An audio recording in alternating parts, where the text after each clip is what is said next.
네,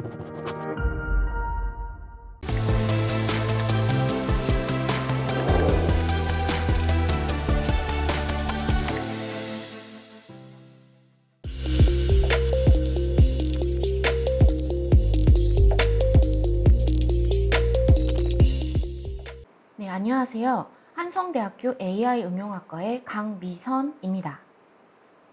네, 오늘의 주제인 바이오 의료 영상에 대해서 우선 바이오 의료 영상이 얼마나 중요한지에 대해서 한번 언급하고 넘어가도록 하겠습니다.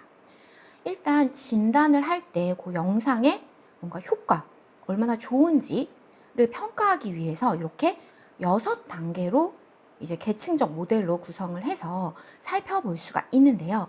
일단 영상의 기술적 이제 품질부터 이제 뭔가 치료, 결정, 그 다음에 환자의 건강, 그리고 사회적 가치에 이르기까지 점진적으로 그 효과를 평가할 수가 있습니다.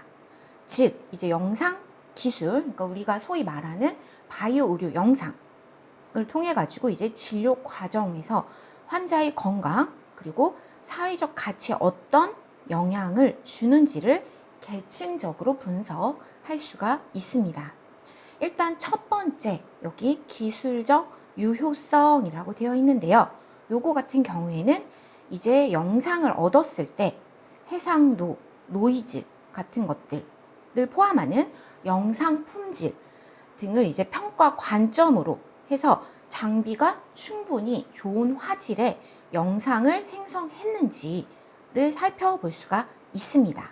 그 다음 두 번째, 여기 진단 2단계에서 진단 정확도 유효성이라고 되어 있는데요. 요거 같은 경우에는 민감도, 특이도, 그 다음 ROC 곡선 등을 통해 가지고 이제 이 영상 자체를 통해서 질병을 얼마나 정확하게 진단할 수 있는지 우리가 관찰할 수가 있습니다. 그 다음 여기 3단계 진단적 사고 유효성이라고 되어 있는데요. 이거는 의사의 이제 진단, 판단 이런 것들을 할 때 그 판단이 변화하는, 그러니까 의료 영상을 통해 가지고 의사의 진단이 바뀔 수 있는지를 보는 단계를 말합니다. 그 다음 4단계 치료 유효성 같은 경우에는 영상이 이제 뭔가 치료 방법이나 그 다음 시술 여부 결정에 영향을 주는지를 봅니다. 그 다음 5단계 환자 결과 유효성은 이제 영상 기술이 이제 환자의 실제 건강을 개선하는데 기여하는지를 볼 수 있습니다. 그리고 마지막으로 6단계 사회적 유효성에서는 영상 기술이 사회적으로 이제 비용 대비, 그러니까 비용을 들인 거 대비해서 효과가 있는지, 효과가 얼마나 좋은지를 봅니다. 네, 그래서 1에서 2단계 같은 경우에는요, 이제 영상 기술 자체에 뭔가 성능에 초점을 둔 거라고 볼 수 있고, 3에서 4단계는 임상 진료에 얼마나 좋은 영향을 미치는지를 평가하는 단계라고 볼 수 있습니다. 그 다음 5에서 6단계는 이제 환자 및 그 다음에 사회적, 더 나아가서 이제 사회적 차원의 궁극적으로 얼마나 긍정적인 효과가 있는지를 평가하는 단계라고 보면 되겠습니다. 그래서 이 모델, 이 6단계로 이루어진 모델은 이제 의료 기술, 특히 이제 바이오 의료 영상 기술이 전체 이제 임상적, 그다음 사회적 가치 평가를 가능하게 해줍니다. 그리고 현재의 이제 요즘 시대에 온 그 AI 기반 영상 분석이라던가 그 다음에 신기술, 새로운 기술을 도입할 때에도 평가하는 그 여전히, 그러니까 이게 여기 밑에 보면은 예전에 90년도에 나온 거지만 그럼에도 불구하고 여전히 매우 유효한 기준이 될 수 있습니다. 그래서 이렇게 이제 바이오 의료 영상은 과거부터 해서 지금 현재 여러분이 있는 현재까지 여러 부분에 영향을 줄 수 있는 중요한 분야다라고 할 수 있겠습니다. 네, 그럼 다음 장으로 넘어가서 앞서서 소개한 것과 같이 중요한 이런 바이오 의료 영상을 가지고 이제 뭔가 처리를 한다. 이 처리는 컴퓨팅 기술을 기반으로 하는 처리를 말합니다. 그게 왜 필요한지에 대해서 한번 먼저 알아보도록 하겠습니다. 일단 지금 여러분들이 이 중간에 나와 있는 사각형 3개를 한번 볼게요. 지금 사각형을 보면은 가운데 요 회색들은 보시면 동일한 색상의 동일한 사이즈입니다. 그런데 달라지는 거는 여기 배경밖에 없습니다. 그래서 가장 왼쪽은 어두운 색이고요. 그 다음에 중간은 이제 회색이고, 그 다음 가장 오른쪽은 밝은 하얀색입니다. 그런데 여러분들이 육안으로 관찰을 했을 때, 상대적으로 이제 배경이 밝으면 가운데 있는 사각형이 좀 더 축소되어 보이고 어두워 보이는 현상을 여러분들이 직접 눈으로 지금 봤을 때 느낄 수가 있고요. 그다음 가장 맨 왼쪽은 이제 배경이 어둡게 있을 때에는 사각형 자체가 더 밝아 보이고 상대적으로 팽창돼서 더 커 보이는 효과가 나타납니다. 즉 여기서 말하는 수동 분석은 이제 우리가 눈으로, 즉 육안으로 보고서 뭔가를 분석을 하는 건데요. 거기에 대한 한계점이 가장 대표적인 이미지로 다음과 같이 동일한 사각형임에도, 이 안에 있는 회색 사각형은 동일한 정보를 가진 사각형임에도 불구하고 배경에 따라서 우리가 다르게 판단할 수 있는, 오판단할 수 있는 여지가 있고요. 그 다음에 이게 사람에 따라서도 뭔가 좀 더, 그러니까 이게 배경에 따라서 달라지는 정도가 사람에 따라서 더 크게 차이가 날 수가 있습니다. 그 다음 여기 두 번째 나와 있는 소요 시간이 많이 걸린다라고 되어 있어요. 요거 같은 경우에도 너무 당연한 얘기지만 우리가 뭐 의료 영상을 획득했다던가 아니면 뭐 암세포 영상을 획득을 현미경으로 했을 때, 뭐 현미경으로 영상을 획득했을 때 영상 한 장을 이렇게 뭐 1040바이 해서 좀 어느 정도 큰 영상을 획득했다라고 하면 뭐 여기가 1000픽셀, 뭐 900픽셀이라고 예를 들게요. 그렇게 했을 때 안에 세포는 정말 무수히 많습니다. 그러면 그거를 우리가 실제적으로 수동적으로 내가 손으로 하나하나 세포를 카운트를 한다라고 할게요. 그러면 이게 워낙 개수가 뭐 영상 하나에 몇백 개가 들어있을 수 있기 때문에 당연히 우리가 손으로 하면 시간도 많이 들지만 그것뿐만 아니고 뭔가 잘못할 수도 있겠죠. 우리가 100몇 개를 손으로 하나하나 여기다가 체크를 해서 한다라고 해도 우리가 중간에 실수할 수도 있고 틀릴 수도 있습니다. 그런 한계가 있습니다. 이게 그냥 가장 기본적인 대표적인 한계라고 볼 수 있습니다. 그래서 이런 방법들, 그러니까 수동으로 분석하는 거에 한계를 극복할 수 있는 게 당연히 컴퓨팅 기반 기술이겠죠. 그래서 컴퓨팅 기반이라고 하면 우리가 여기에 당연히 AI 기술도 포함이 되고요. 그래서 컴퓨팅 기반이라고 하면 우리가 이제 예전에는 카메라로 사진을 찍어가지고 얻은 이렇게 종이에 출력이 된 아날로그 사진이라고 하면 지금 컴퓨팅 기반이 되려면 당연히 우리가 이제 휴대폰 같은 걸로 찍어서 컴퓨터로 옮겨 넣을 수 있어야겠죠. 그래서 그때 나오는 게 그냥 우리가 사진으로 찍은 거는 이미지지만 컴퓨터에 넣을 수 있는 이미지는 이제 디지털 이미지라고 앞에 디지털이 붙습니다. 그래서 이렇게 디지털화 됐다라는 거는 이제 뭔가 컴퓨터를 가지고 우리가 그 수치적인 값을 이용을 해서 알고리즘도 적용을 하고 계산도 할 수 있게 되는데요. 그렇게 되면 좋은 점이 일단 빅데이터 분석이 가능해지겠죠. 지금 제가 아까 앞에서 예를 들었을 때 암세포 영상 고작 한 장이에요. 근데 실제적으로 환자로부터 암세포 영상을 얻는다라고 하면 정말 이게 뭐 수십 장, 수백 장 너무 많은 데이터가 얻어집니다. 그럼 그걸 카운팅을 할 때 안에 세포의 개수를 그러면 그런 것들도 하나의 대표적인 빅데이터가 될 수 있겠죠.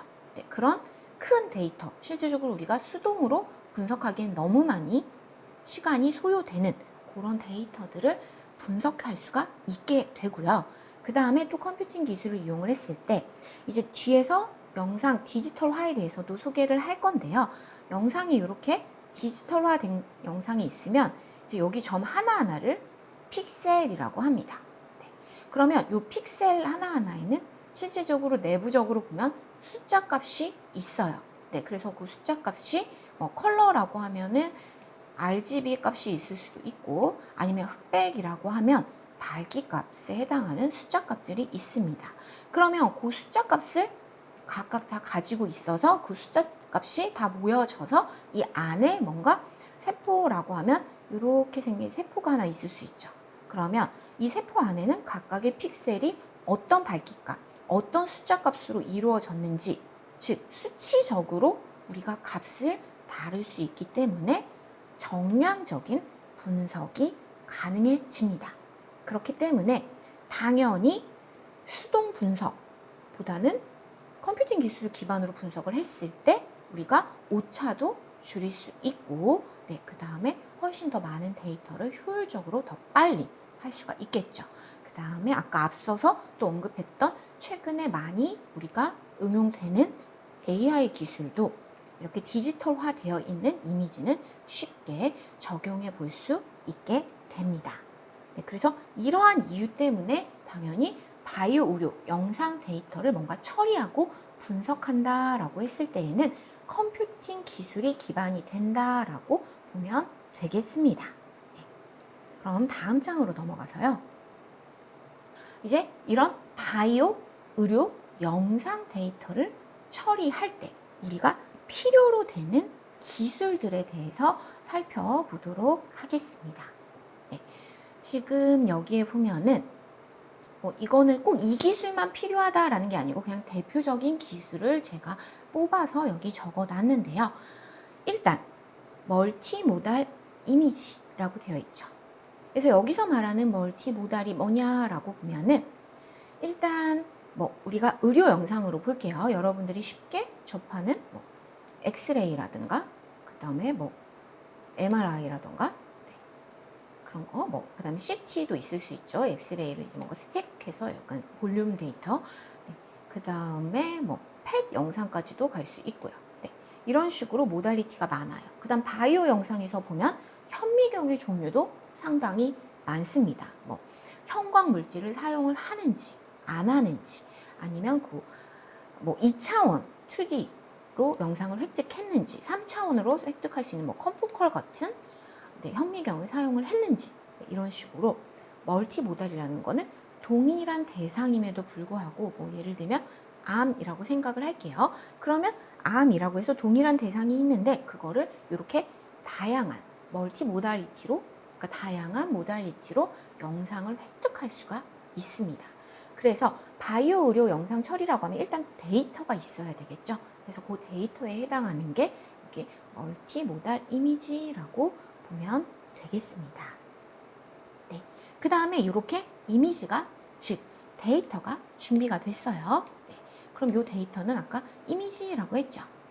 이 이미지 데이터가 준비가 되었을 때 이제 그 데이터가 준비가 되면 그 데이터 안에서 우리는 암이라고 예를 들었을 때 그 암에 대한 그 병변에 대해서 뭔가 관찰을 해야겠죠. 그러면 관찰을 잘 할 수 있게 하려면 그 영상을 좀 더 우리가 보려는 병변이 잘 보이도록 개선하는 알고리즘들이 많이 있습니다. 그래서 그거를 적용을 하는 과정이 일단, 그러니까 요거 같은 경우에는 영상을 뭔가 개선하는 단계, 그러니까 뭔가 왜곡됐다라던가 하는 그런 문제를 해결하는 단계여서 요거는 하나의 전처리 단계라고도 볼 수가 있습니다.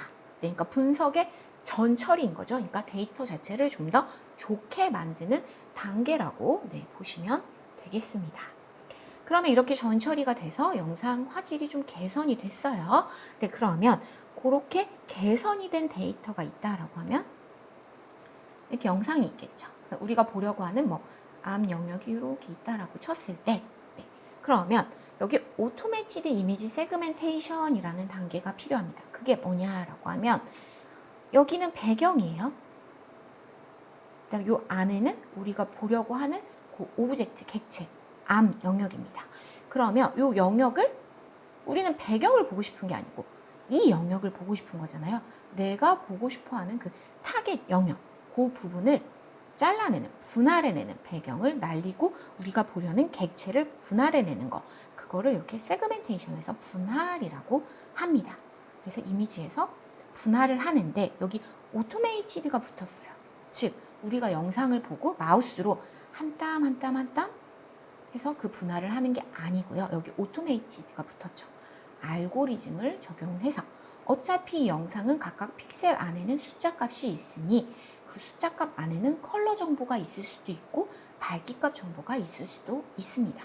그런 정보들을 이용을 해서 우리는 뭔가 알고리즘을 적용을 해서 자동적으로 해당 영역을 분할하는 작업, 즉 관심 영역을 추출하는 작업을 합니다. 네.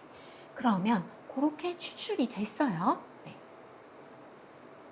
이렇게 추출이 됐을 때 이 추출된 영역이 있잖아요. 그러면 그 영역에 대해서 이게 뭐 요거 그냥 현미경 영상이라고 생각을 할게요. 네, 요거는 이제 마이크로스코피 영상이라고 보면 현미경 영상인데 어떤 암세포는 이렇게 동그랗고 어떤 암세포는 이렇게 길쭉할 수가 있겠죠. 네, 그래서 이제 배경은 없애고 여기 해당 영역을 따냈습니다.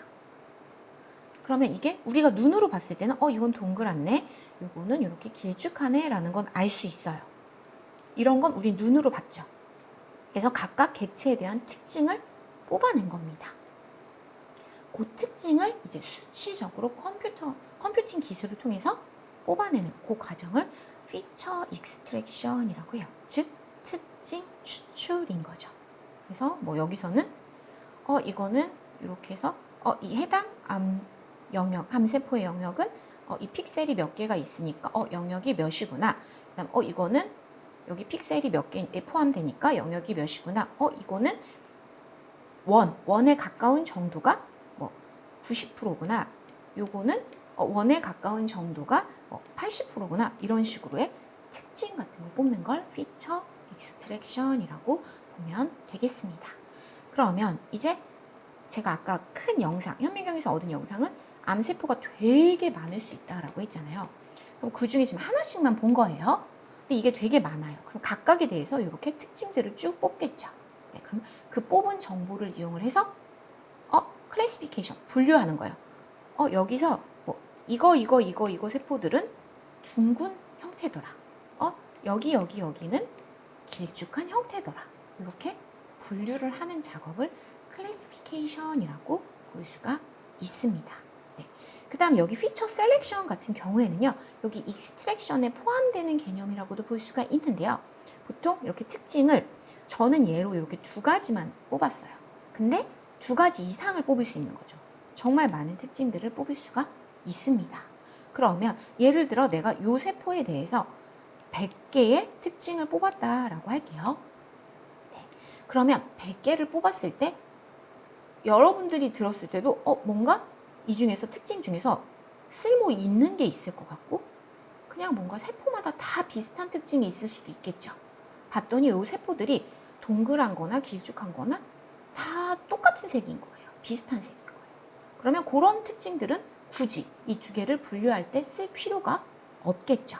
네, 그래서 좀 유의미한 특징만을 선별하는 단계를 피처 셀렉션이라고 볼 수 있습니다.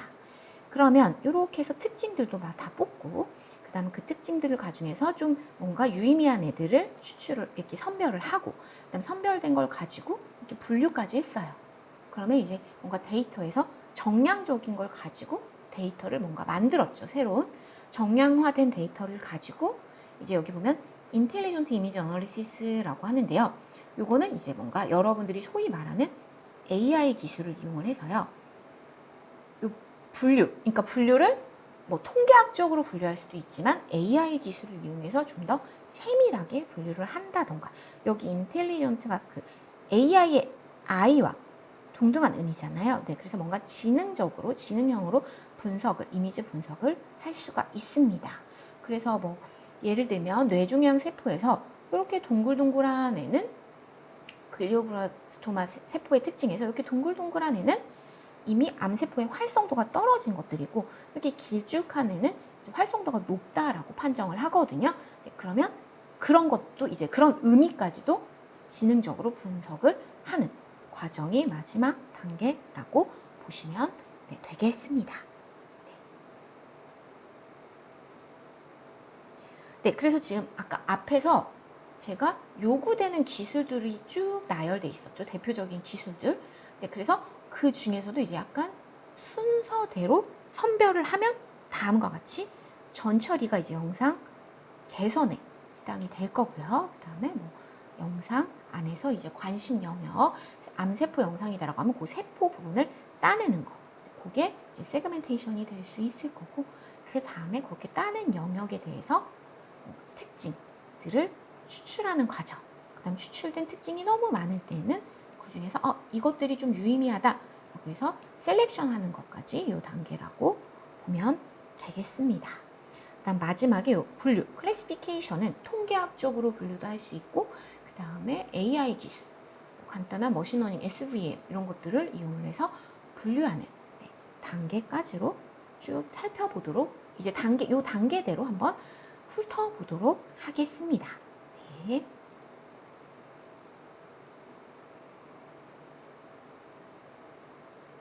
네. 지금 요거 같은 경우에는 의료 영상이에요. 네. 즉 우리가 병원에 가서 뭔가 진단이나 진료할 때 찍는 거죠. 네. 그래서 가장 우리 일반적으로 가장 많이 찍는 게 엑스레이가 있고요. 그 다음에 뭐 어디에 뭔가 좀 문제가 있는 것 같다라고 했을 때 뭐 CT라던가 펫, MRI라고 해서 좀 더 상세하게 볼 수 있는 걸 촬영을 하죠. 그 다음에 뭐 울트라사운드 같은 경우에는 그러니까 뭔가 실제적으로 몸에 해가 적다라고 해서, 그러니까 여기 보면은 태아 정보가 나와 있잖아요. 그래서 임산부 같은 경우에는 방사선에 노출되면 안 되기 때문에, 그래서 일반적으로 울트라사운드를 통해 가지고 실제 배에 태아가 안전하게 잘 있는지 등을 관찰할 때 많이 이용을 합니다. 여기는 이제 대표적인 의료 영상이 있고요. 그럼 여기에서 나는 어떤 타겟을 좀 더 상세하게 보고 싶다라고 할 때 조영제, 엔지오그래피를 이용을 해서 그 부분을 이제 약간 형광 물질 같은 거죠. 그런 것들을 이제 우리 혈관으로 주입을 해서 촬영을 할 때 좀 그 부분을 좀 더 명확하게 관찰을 할 때 사용을 합니다. 네, 그러면 이제 저희가 영상을 제가 아까 초반에 말씀드렸던 내용이 있는데요. 다시 한번 정리하자면 영상을 우리가 그냥 카메라로 찍는 거. 그러니까 예전이었다면 요즘에는 우리가 보통 휴대폰으로 찍죠. 네, 그 다음에 의료 영상 같은 경우에는 아까 앞장에서 소개한 것과 같이 여러 모달리티로 찍고, 바이오 영상도 여러 다양한 뭐 형광을 사용한다던가 형광을 사용하지 않는 현미경으로 획득을 합니다. 그 획득한 영상 자체가 이제 우리는 컴퓨팅 기술로 분석을 해야 한다라고 했어요. 즉 컴퓨터로 분석을 하기 위해서는 컴퓨터가 알아들을 수 있는 형태의 데이터가 되어야 되겠죠. 그래서 우리가 실제적으로 사진을 찍으면 뭔가 이제 객체가 있다라고 할게요. 그러면 이렇게 뭔가 이렇게 세포가 있어요. 그러면 세포가 있다라고 했을 때 실제 세포는 현실은 이제 아날로그 상태잖아요. 근데 이제 요게 이미지 안에 들어와야겠죠. 네. 이미지 안에 들어온다는 얘기는 이제 그 이미지는 이제 디지털 이미지입니다. 즉 컴퓨터에다가 우리가 저장을 해서 컴퓨팅 뭔가 기반 연산을 할 수 있는 이미지. 그래서 이제 제가 뒤에서 이제 앞으로는 요거 내용 뒷부터는 영상이라고 하면, 이미지라고 하면 그냥 앞에 디지털이 생략된 거라고 보시면 돼요. 즉 컴퓨터 안에 들어간 데이터, 영상 데이터입니다. 네, 그래서 이렇게 이제 이러한 실제적인 세포가 있는데 이거를 뭔가 현미경이 됐든 뭔가로 촬영을 해요. 촬영을 해서 이제 이게 컴퓨터에다가 들어간다라고 하면 그 컴퓨터 안에 들어갔을 때 이제 아까 이렇게 점 하나하나를 우린 픽셀이거든요. 가장 기본이 되는 단위. 네, 그럼 그 픽셀 안은 컬러 값이 들어가 있을 수도 있고 아니면 밝기 값이 들어갈 수도 있는데, 컴퓨터 자체는 일단 이진수 0과 1로 된 값만 알잖아요. 그것처럼 이 안에도 어떤 숫자 값으로 되어 있습니다. 그래서 검정색이면 0, 그 다음에 8비트 영상일 때 하얀색이면 이제 2호 이런 식으로 숫자로 되어 있습니다. 그러면 이제 그 숫자화, 디지털화 하는 과정에 대해서 우리가 한번 간단하게 살펴볼게요. 네, 지금 이 앞에는 방금 제가 얘기했듯이 바이오메디컬 영상이 있으면 그 영상 자체가 컴퓨팅 기술, AI 등을 비롯한 여러 기술들을 이용하기 위해서는 당연히 수치화되어 있어야 되니까 디지털화 해야 하고요. 그다음 당연히 그걸 처리를 하고 뭔가 가져다 쓰고 할 때에는 저장하고 공유해야겠죠. 그게 다 컴퓨터 기반의 데이터로 되어 있어야 가능하기 때문에 네, 디지털화가 이만큼 중요합니다. 네, 그래서 디지털화의 대표적인 단계는 샘플링과 네, 양자화라고 나눌 수가 있어요. 그래서 뭐 샘플링은 지금 연속된 영상, 그래서 컨티뉴어스라고 하는데요. 영어로는 그 영상을 일정 간격으로 나누어 픽셀로 추출하는 과정이래요. 네, 그래서 여기서 이게 무슨 말인지 잘 모르겠다 싶겠지만 다음 장에서 이제 영상을 보면 여러분들이 아 이거구나 라고 감을 잡을 수가 있습니다. 네, 그다음 양자화 같은 경우에는 이제 각 샘플의 밝기값을 정해진 비트수로 근사화하는 과정, 뭐 비트수, 근사화 되어 있어서 어려운 것 같지만요. 이제 이것도 뒤에서 이미지를 보고 살펴보도록 하겠습니다. 네, 일단 여기 영상 샘플링이에요. 네, 그래서 이렇게 영상을 일단 띄워놓고 볼게요. 네, 일단 영상 샘플링은 아날로그 영상을 이제 픽셀로 나눈다라고 했는데 그 픽셀은 그냥 여러분들이 컴퓨터에서 이미지 딱 띄워놓으면 열면 이거의 점 하나하나가 픽셀이라고 보면 됩니다. 그러면 이제 여러분들은 이렇게 이미지가 있는데 이게 도대체 몇 개의 점, 그러니까 몇 개의 픽셀로 표현할 것인지 결정하는 걸 지금 샘플링이라고 해요. 그러면 당연히 샘플링, 그러니까 픽셀 간의 거리, 그러니까 픽셀 이 점을 촘촘하게 할 건지 아니면 띄엄띄엄 할 건지에 따라서 해상도, 우리가 보통 말하는 왜 TV에서도 해상도라고 하잖아요. 해상도의 차이가 날 수밖에 없겠죠. 그래서 여기 보면은 여기는 256 바이 256이라고 되어 있어요. 그게 무슨 말이냐면 이 가로로도 아까 점 있죠. 픽셀 256개. 여기 세로로도 256개. 근데 요거는 가로로 64개, 세로로 64개. 요거는 가로로 16개, 세로로 16개예요. 그러면 당연히 이렇게 상대적으로 지금 왼쪽이 촘촘하죠. 네, 촘촘하게, 즉 조밀하게 샘플링을 할수록 더 선명하니까 당연히 좀 더 상세하게 이런 세부 구조. 지금 이 16x16은 이게 사람의 얼굴인지 뭔지조차도 우리가 확인할 수가 없습니다. 그래서 이렇게 조밀하게 할수록 해상도가 좋아지겠죠. 그럼 여러분들은 그럼 무조건 더 조밀하면 좋은 거 아닌가요? 라고 하겠지만 그렇게 되면 당연히 이 이미지의 사이즈가 커지겠죠. 네, 그러면 당연히 저장하는 공간의 한계도 우리가 고려를 해야 되는 그런 한계점은 있습니다. 그럼 그 다음으로 가서 이제 양자화 부분 볼게요. 네. 이것도 영상을 먼저 띄워놓고 보겠습니다. 네. 양자화는 여기 보면은 각 픽셀 아까 그 점의 밝기값. 네, 이건 영어로는 보통 인텐시티 값이라고 하는데요. 네, 그걸 정해진 단계로 근사화하는 과정이래요. 즉, 이 영상이 있어요. 그럼 여기 256이 나왔어요. 그러면 여기에 밝기값이 하얀색은 255, 그 다음 검정색은 0. 그래서 0에서부터 255까지 총 256까지 밝기값으로 표현을 하는 거예요. 그럼 좀 훨씬 다양하죠. 네. 근데 요거는 16개의 밝기값으로만 표현을 했어요. 그러니까 지금 여러분들이 화면에서 보면은 요런 부분이 자세히 보면 뭉뚱그려져 있습니다. 이렇게 세세하지가 않아요. 네, 이렇게 세세하지가 않습니다. 여기는 극단적으로 2개로만 표현을 해요. 블랙 앤 화이트죠. 네, 그렇게 되면 당연히 정보를 많이 담고 있는 거는 레벨을 더 촘촘하게 사용한 게 더 많은 정보를 담고 있음을 알 수 있습니다. 네, 그래서 앞서 얘기한 것처럼 샘플링을 하고 양자화를 해서 우리가 컴퓨터에서 뭔가 컴퓨팅 연산을 할 수 있게 이렇게 디지털화 과정을 거친 후에 이제 우리가 알고 있는 컴퓨터 안에 있는 영상, 보통 뭐 BMP, JPEG 이런 영상들 있죠. 그런 것들이 만들어진다라고 보면 되겠습니다.